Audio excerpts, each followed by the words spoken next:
I'm going to finish with my story. Just to tell you a story that's completely true. As you've probably worked out, my name is davecrane. I've said it about 5,000 times. But I want to share it in context. Has anybody here ever been so lost that you stopped believing in yourself? Mine was during the pandemic. It was so difficult. That's why I say jump and learn to grow wings on the way down. I want to share with you my complete story. I'm completely honest. Everything I share with you is completely true. So I've always felt like an imposter. I moved to Dubai because I worked for the BBC when I was in the UK, and we wouldn't give me a staff job after 3 years of being a freelancer. This is a true story. I went onto a TV show called Blind Date. In the days when reality TV was just starting, 20 million people saw me win that show. I went back into the BBC the next day. I was working as a news reporter, and I said, "What do you think?" And they sacked me. It's true. They said, "Clearly your direction is elsewhere. We don't think you should stay here." I was hoping they'd say, "We think you're great. Let's give you more opportunities." That's not what happened. So that's me, very small. But as I went through my career, I got better and better at doing my stuff. Hosting Dubai Rugby Sevens to, I've worked with over 1 billion people seeing me on big screens around the world, including working with James Brown, the godfather of soul. So the stuff that I've done has been pretty big. And for me, it's been a revelation, very exciting. I effectively became unstoppable until the pandemic. And everything stopped. I don't know how many people experienced this. And for many people, you never experienced it. Yeah, you work from home, that's fine. Or maybe you take a bit of a cut in salary until we work it out, but you get to see more of your family. Imagine if you had nothing coming in, and the whole world just stopped moving.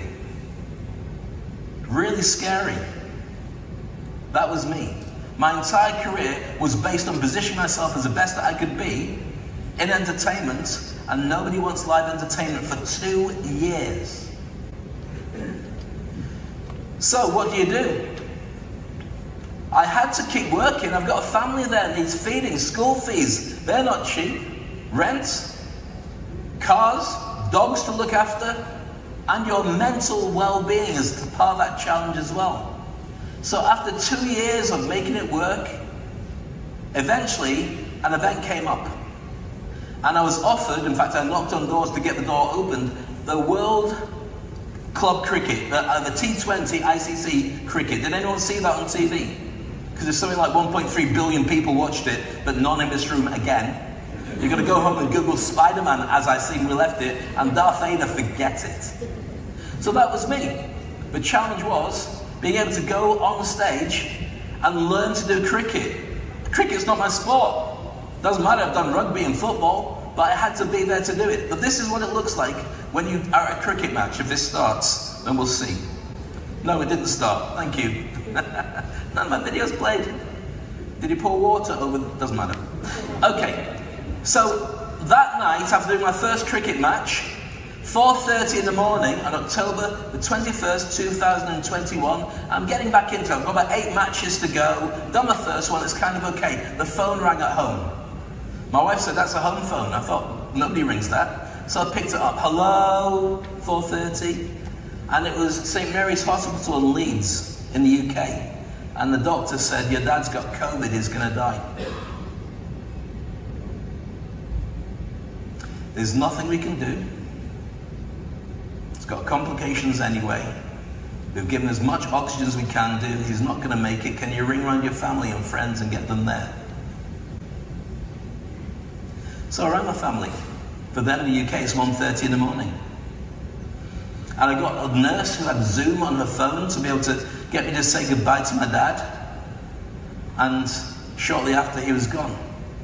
So I had to get back into the saddle. I had a gig to do because I wanted to show the world I'm still doing gigs. My wife said, "Take 2 days off." So I took 2 days off. And it was brutal.